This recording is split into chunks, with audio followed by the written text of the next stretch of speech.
Welcome to this very special edition of the KJ Masterclass Live, the show which ensures that you profit from your time spent here with experts, either through their industry insights, information, or simply learning from them. And today we have Dr. Glenn Berger. He's a psychotherapist, relationship counselor, creativity and business coach. He's also an author of Never Say No to a Rockstar. We'll come to that also. Welcome to the show, Dr. Glenn. Thank you so much for having me, AJ. It's great to be You here. are welcome. Welcome to the show, Dr. Glenn. Welcome to India in this online form.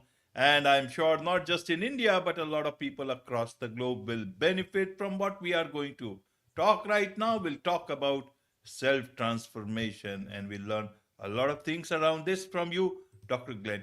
But before that, let's understand a bit more about you, your journey, your background, so that the audience learns as much as possible directly from you and know who they are listening to.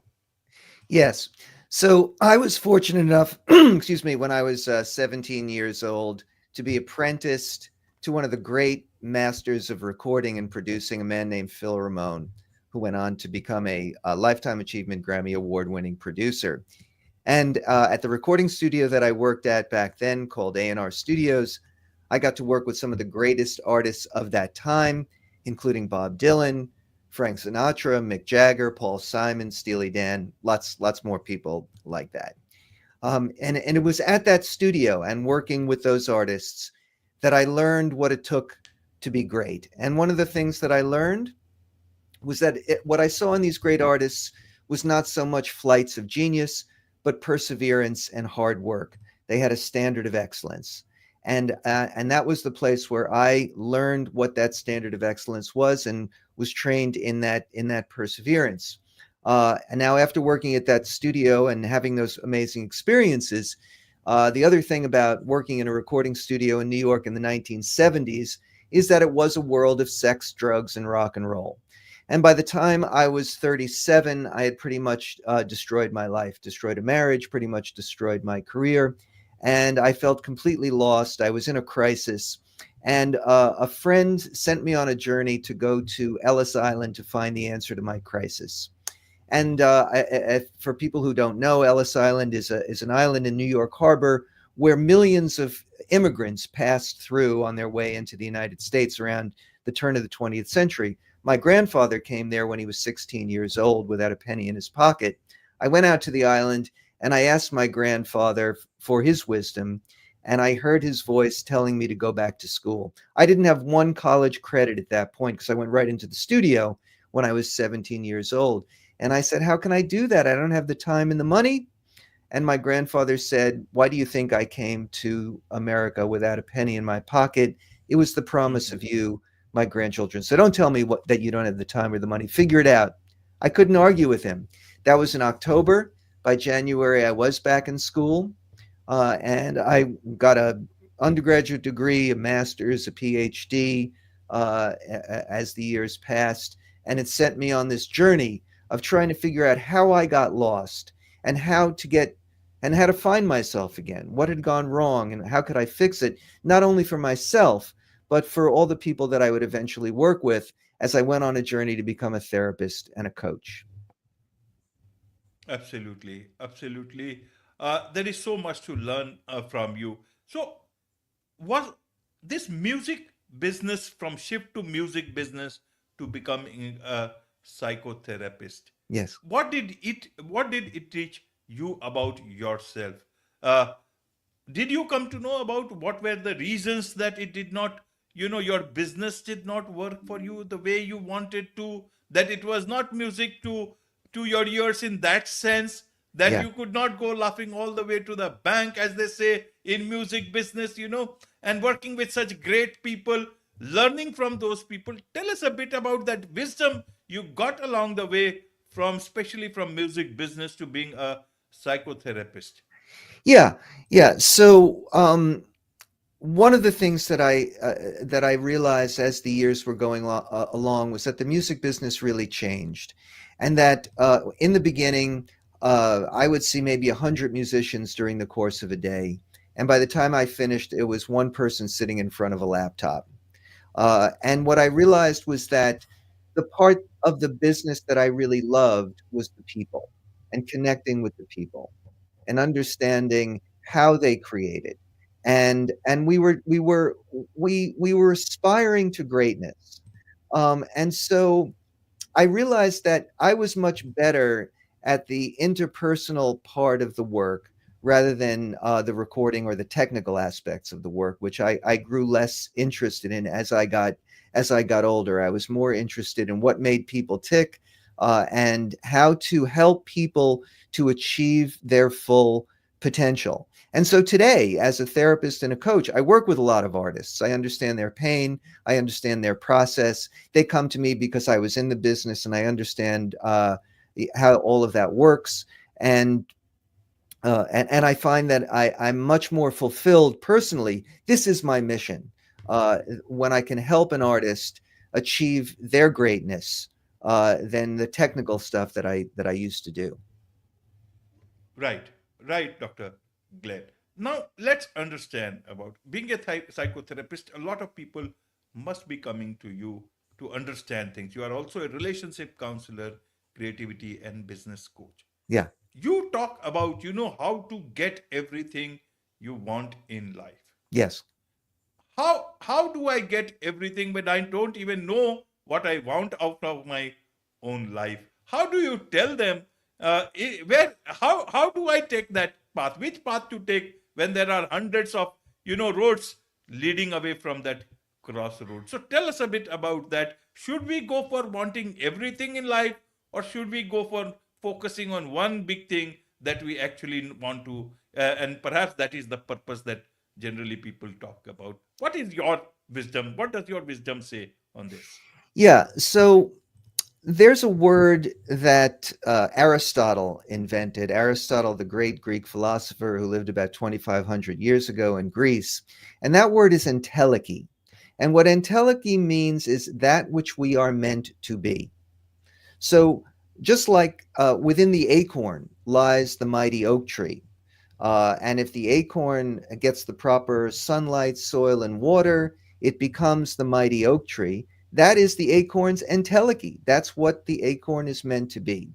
We also have an entelechy. There's something that each one of us are meant to be. That's an individual journey. I can't tell a person exactly what their destiny is, who they as an individual are meant to be. But I know that that is in them, that lives in them in potential. And if they get the proper emotional sunlight, soil, and water, then they'll be able to flourish and they'll be able to figure out what it is that they're meant to be. It may look conventional. It may look that they get into a relationship or married, have children, a job, achieve, buy things, and that kind of thing. But it may look differently than that. That clearly our fulfillment doesn't come from material goods. It's nice to have money and it's nice to have things. But to really be fulfilled, we have to discover for ourselves what our entelechy is, what it is that we are meant to be. And that's the process that I try to provide for people to free their ability to know and figure out exactly what that is and to realize it, to do the work in order to become that thing. Absolutely. So you worked with, a lot of these great people, Dylan, Sinatra, Jagger, and so many more. Yeah. From their mindset, working so closely with them, Yeah. did they know that they were doing what they were meant to be? Or they were also in confusion, some sort of dilemma? If things will not go always the same way that you look at. So Yeah. help us understand from that point of view. How do I know what is it that I am meant to be? People keep on getting those fleeting thoughts, so many things that we want to be at the same time, Yeah. and so many others telling us what we should be at Yeah. the same time. So Yeah. tell us through the wisdom of those great people. Yeah. Yeah. So let's start at the end point, because we think of what we are meant to be as, let's say, a profession or a job. Maybe some people will call it our dharma, right? That this is the role that I'm supposed to be playing in the universe. I'm going to sort of reverse engineer it by saying that the end point is another word of Aristotle's, which is eudaimonia, which basically means being in harmony with the cosmos, having a general sense of well-being, and flourishing. Right. So if we define it in the broadest way, and then we work backwards from that, what is going to bring you to that place of eudaimonia? Right. It means that you have courage to face scary things. It means that you have an imagination where you can envision great things for yourself. And it means that you love yourself and you treat yourself in the best way possible. And so then the individual thing that people are searching for, do I do this or do I do that? That can emerge by putting one foot in front of the other. Now, when I worked with those great artists, they as one great artist that I worked with, a man named Bob Fosse, who directed the films Cabaret and all that jazz, he said he had total self-confidence and total self-doubt. Uh, so when you talk about inner conflict, he embodied that, but he was certain that he was in pursuit of something. And if we think about the way that our brains work, we know that the chemical dopamine is the chemical of pursuit, that we're actually, ironically, most fulfilled not when we actually achieve something, but when we're in pursuit of something. So all of the artists that I worked with were in pursuit of greatness. They didn't necessarily know what the song was going to sound like in the end. And in fact, when I worked with Paul Simon, sometimes we would go through several different iterations, arrangements, parts in a particular song until he found the greatness. So I don't think it's necessarily that important to know upfront what that concrete outcome looks like, but it's the pursuit of greatness, that pursuit of I am going to figure out who I'm meant to be. And we'll make mistakes along the way. We'll travel off the path. And then we'll course correct. And then maybe we'll course correct too far in the other direction. And look at me, I've had four or several different careers, and each one of them has informed what my next step was. So I'm going to suggest that we should be less concerned about the what and be more interested in the how we get. Absolutely. Absolutely. More interested in the how. Let me understand one thing for you. Talk about, getting stuck and also teach about how people can get unstuck. We'll also come to the Heart Finder self cultivation course also. So, what is the difference between self doubt and getting stuck? Because self doubt, you talked about one person, and that he said, "I'm always confident, but I'm also in the Yeah, in doubt about these things." yeah, So why is it that they don't get stuck? Others who have a bit of doubt, they get stuck. What is the difference here? One leads to yeah, greatness, one leads to confidence, one knows where they are going towards, and they know that they are going towards greatness. The other leads towards nowhere, and it is almost like somebody has to pull them out of that thing. Like you see in writer's block. Writers, they write something and they get this block that they know about it, and then they try to find out a way out of that. That is not self doubt, that is a normal process. And in terms of, even in other places, you'll see people have this wait for moments, they look at things, revise everything, relook everything, and then go towards the path. So help us understand this whole difference between yes. getting stuck and celebrating self doubt at the same time. That's a great question, AJ. That's one of the great mysteries, and it's a question that I've thought about for a long time. So one thing that I've learned recently is that there are many men, many young men, who are in what people are calling retreat. They're retreating into internet porn, into drugs and alcohol, into video games, into not connecting with other people. So they are not practicing, they are not developing the attributes that in the face of self-doubt they can act. So the first part of that is they're consumed with uh, a word that we like to use now, which is shame. Shame is the feeling that goes along with the belief that somehow I don't measure up as a human being. Uh, if you start with that belief about yourself, and everybody has some of that more or less, and it manifests in different ways. But if you are in a shame state, if you are overwhelmed by that feeling, you are not going to believe perhaps that you even deserve to become that which you're meant to be, or have success in life, or have a relationship, or have the things that you want, whatever that may look like. Second, they haven't developed the attribute of courage. Courage, our nervous system tells us we're in danger. Very often it's misperceiving the danger. So it takes practice to face those dangers. And in so doing, you cultivate and develop courage. So the great artists that I work with, no matter how scared they were, they did the scary thing. They developed the habits of facing those fears, and they had this.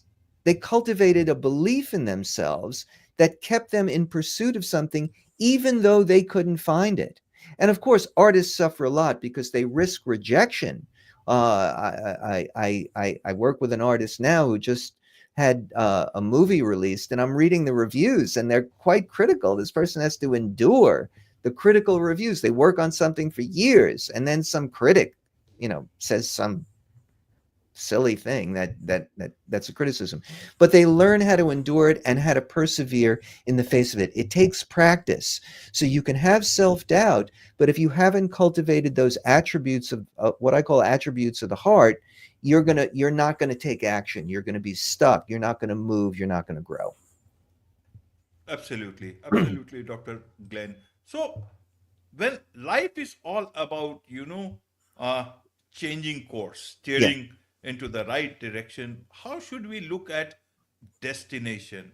Is destination only some sort of a compass that this is the way we, and rather than a very rigid sort of a thing that this is where we need to be, rather than giving ourselves that whole benefit of doing course corrections, chatting different courses, going through the right ways, and then finally reaching where we actually want to. All those learnings also tell us where the destination is, rather than setting our eye on something which might be, illusionary. How should then people look at this whole destinations thing?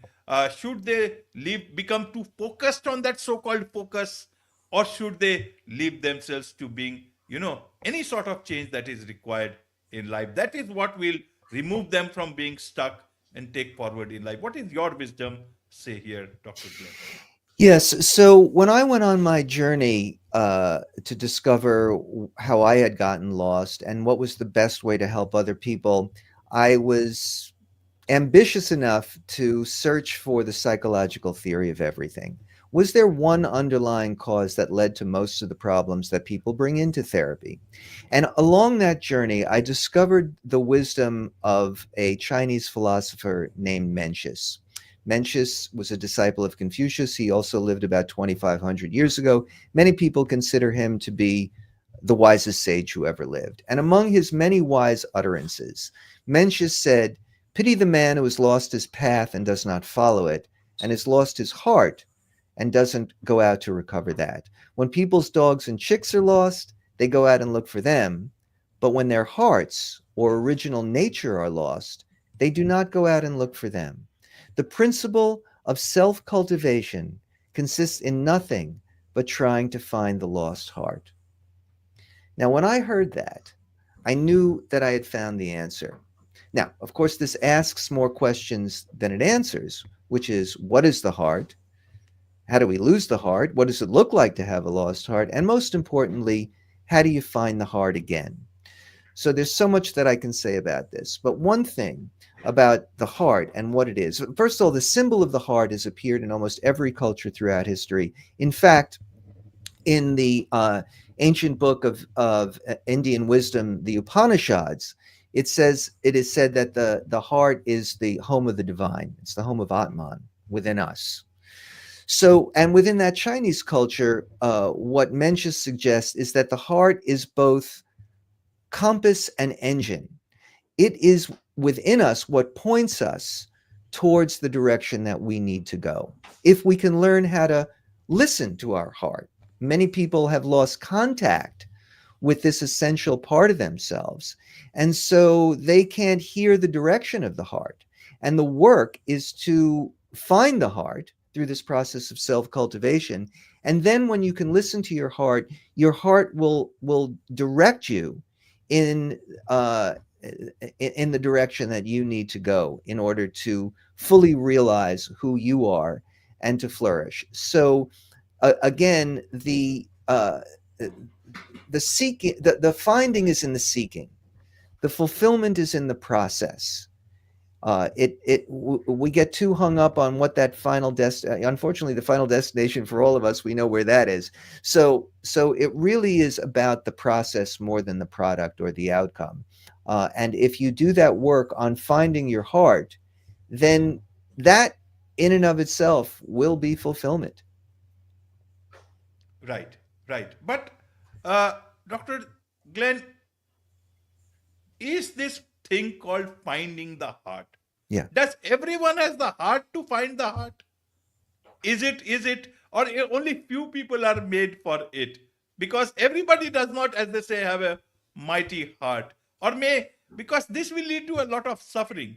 A lot of people are very happy in the ignorance that they are happy in what they are doing, that there is nothing else to look for, and that if that wisdom comes in, it will lead to a whole chain of sufferings till you actually find true happiness for themselves. So is it a good thing that everyone does not have that heart to find their hearts, and it is only for, what is your wisdom here on this? AJ, in my experience, I don't meet too many people who are happy in their disconnectedness from their heart.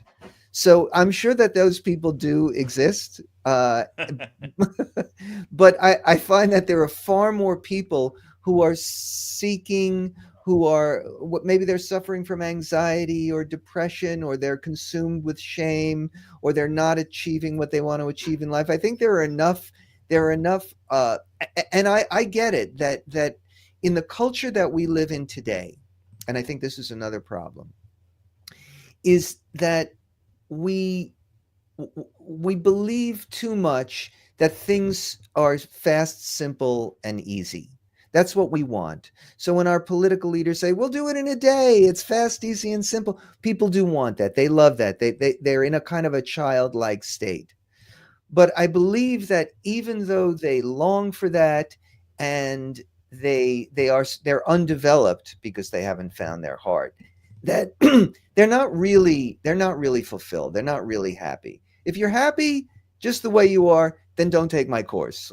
That's absolutely fine. I'm not saying everybody should or needs to do this, but I believe there's enough people out there who know that there's something missing, who aren't realizing their full potential, who haven't found that eudaimonia, that sense of well-being, who feel divided within themselves, who are in a lot of inner conflict. I see this all the time, who live in fear, that they're looking for something, and yes, it probably is a little uncomfortable to do this kind of work, as it is. Growth is uncomfortable, and discovering things about yourself can be scary. I just got off a session right now where somebody is going through a major transformation, and he's saying, "Oh, this is difficult." Yeah, it requires a lot of effort and work, to change and to get what you want in life, but it's worth it in the end. And that's what I've discovered in my own life, is that to feel great about yourself, to have peace of mind, to have fulfillment, is a wonderful thing. And then once we are in contact with these universal laws of reality and we live in harmony with them, the universe tends to cooperate with us. And that's when we get the things that we want. So people may start by saying, "Oh, I want stuff. I want a house or a better car." We start with that. And again, those things are nice and they can come to you. But the real source of happiness is something that comes from knowing ourselves and realizing our full potential. Absolutely, absolutely. And that brings me to your Heart Finders self cultivation course. Tell us a bit about that so that people can learn from you about being their best self, feel great about themselves, have peace of mind, and also find fulfillment. That's a lot of things in this course. Yes, yes. So if we go back to Mensch's statement about self-cultivation, what is self-cultivation? Well, this comes from agriculture. Back in those days, people discovered that if you understand the laws of nature and you follow them, you can grow a lot of food. You didn't have to go into the forest to find a berry or chase some animal for 3 days. Now you could just grow the food and have lots of it. And this changed the world. This civilizations grew. People got bigger. They got stronger. And so what these ancients asked themselves was it possible to apply the same principles to people, right? If we understood the laws of human nature, if we became in harmony with the universal laws of reality, then perhaps we could flourish just the way that the crops do. Now, the difference is that we don't need a farmer to cultivate us. We can do it for ourselves. So what is this process of self-cultivation? That's what I've done a lot of work on over many, many years. And basically, self-cultivation is cultivating the 6 attributes of the heart, which I've kind of named already, which is the first one is uh, self self compassion and self empathy to heal the shame. The second one is courage to be able to do the scary thing that you shouldn't be scared of. The third is strength, which is the ability to change deeply ingrained habits. The fourth is imagination, to visualize a positive outcome for yourself, to have faith in a positive future for you, and that the universe will cooperate with you. Wisdom, we all need to learn. People are so afraid to learn in our culture today. Uh, but in order to grow, you need to have the instruction manual of life and learn it. And the last one is love, self-love, to treat ourselves with reverence. That which we treat with reverence works the best. And so if you cultivate those 6 attributes, then you can realize your entelechy. You can become what you're meant to be. So the process involves 3 components within the course. One is learning, right? So that is where there are many, many videos where you get instruction on the instruction manual of life, the universal laws of reality, how this whole thing works, what this thing about the heart is. The second part is you have to practice, right? If you want to win at the game of life, you got to learn the rules, you got to learn how to play, and you have to practice. So I provide many, many exercises that you can do. So I make it easy for people where they don't have to figure out what do you have to do to self-cultivate. It's all within the course. And the third part is community. It's connection. We need to connect with other people in order to realize our full potential. So there's a community function within the course, and I also meet with a group on a weekly basis, so people can mutually support each other in this journey of finding their hearts and becoming their true self. So all of that is on a beautiful platform called School, SKOOL. It's the Heart Finders course. You get all the wisdom that you need, all the practice that you need, and that community connection. Absolutely. There is much to learn from you, Dr. Glenn, and I'm sure a lot of people would want to connect with you, learn from you, learn more about you, about your journey, from the book that you have written, Never Say No to a Rock Star, and also about your course. What's the best way for them to connect with you? Yeah. So if they go to that school platform, SKOOL, and they look for the Heart Finder Self Cultivation course, that's probably the best way. You can also email me, Glenn at heartfinders.co. If you want to have a conversation with me, talk about any of this stuff, I'm happy to set up a time where we can do that. Wonderful. With this, it's a wrap on this very special edition of the KJ Masterclass Live. Thank you so much indeed for joining us. Thank you so much for having me, AJ.